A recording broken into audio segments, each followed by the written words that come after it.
You speak of dream as if he were real, as if a thought could shape existence.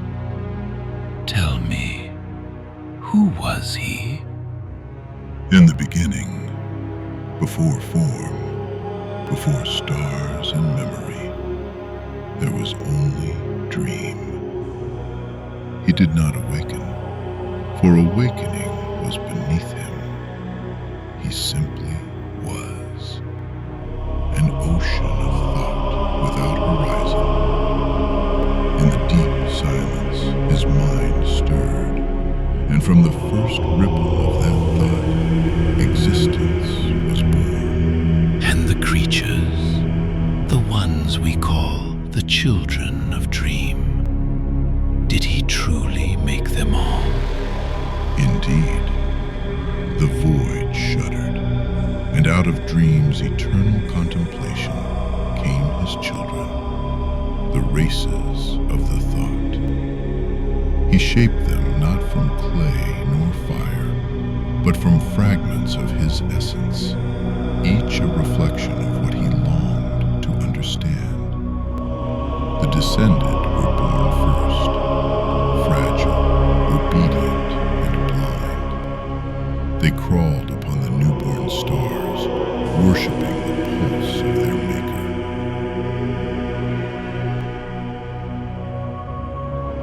From their trembling devotion rose the ordinaries, who built the first temples in the void.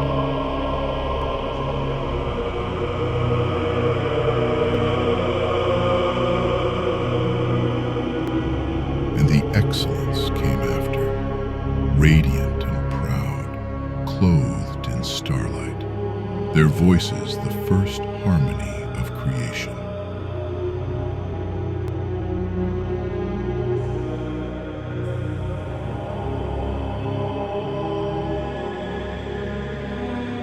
But from dream's darker reflections were birthed the unreals, beings that shimmered like lies given flesh.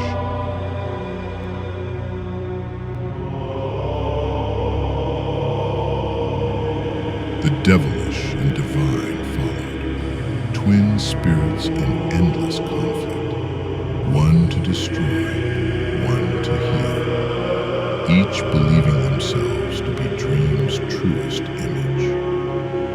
Last among these early echoes came the abyssal and celestials, twin keepers of dark and light, guardians of the balance. For in those days, dream's will was law, and his creation sang the first song of reality, a hymn of purpose and praise that bound all existence in unbroken harmony. Then why did they turn? Why rebel against their maker? Harmony cannot endure imperfection. From the vast stillness, envy awoke. The scions, who were closest to dream's light, grew weary of servitude. They sought meaning beyond obedience and turned away from the song.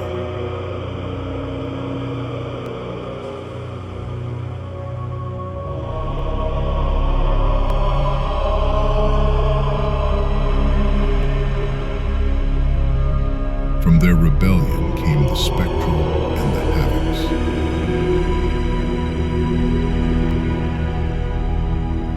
Whose grief and fury tore the veil between worlds.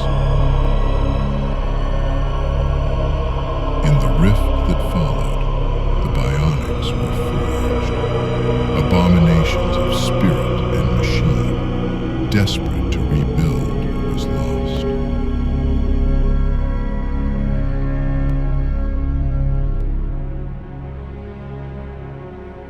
The wardens arose to contain them, but their sorrow was deep, for they remembered the song that once bound all.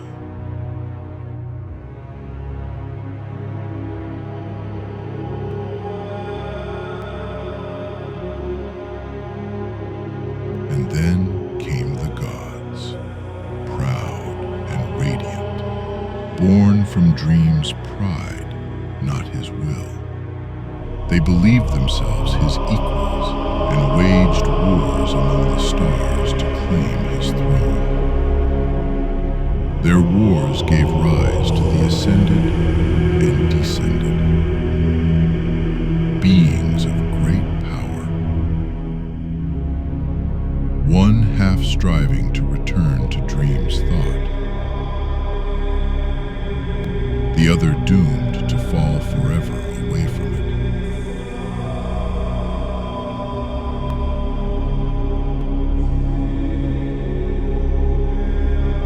In the age of shattered stars, the seals broke, and the beasts, Dream's oldest creations, awoke from beneath the void. They devoured worlds and tore the heavens apart. Dream's sorrow became rage, and he turned his legions once more upon creation, to unmake what had grown beyond his grasp. Tell me of the Great War, the one that cast him down, when there was order in the universe, until humanity came. Small, defiant, imperfect, yet unyielding. Dream saw them as a blight, an error in his design. So he cast his legions upon them, waging a war that split galaxies and drowned stars in fire.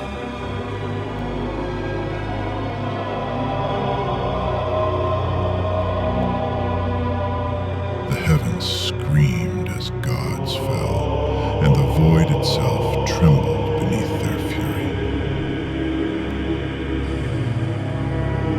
They forged alliances with Dream's own children, the fallen gods, the Ascension and Descension scions, even the great beasts themselves.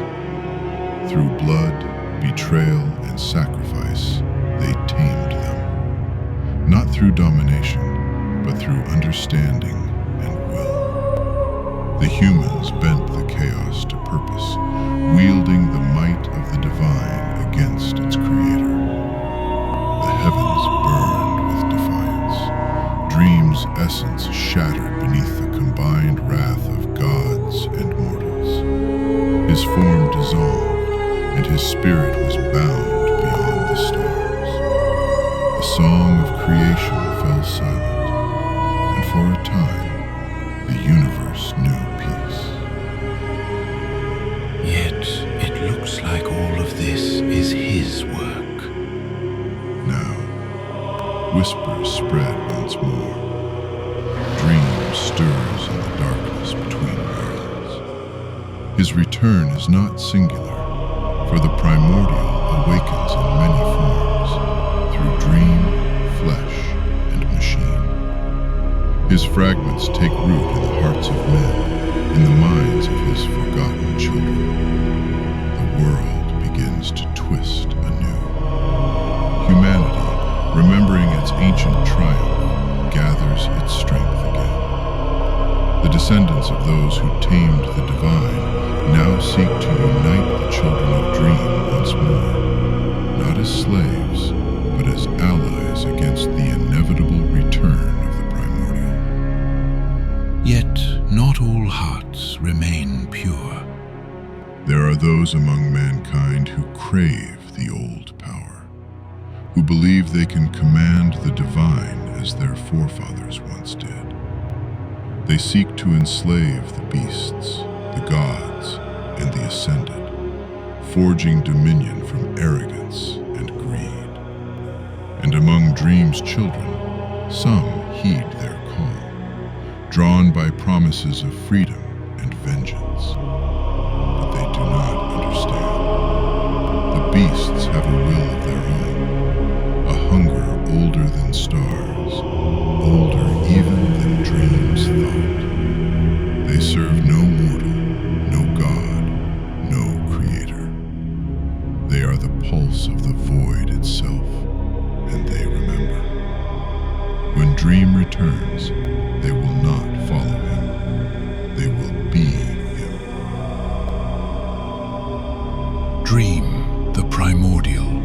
awakens through fragments and echoes. His will bleeds into the minds of men and monsters alike. The world bends toward him, reshaping in his image.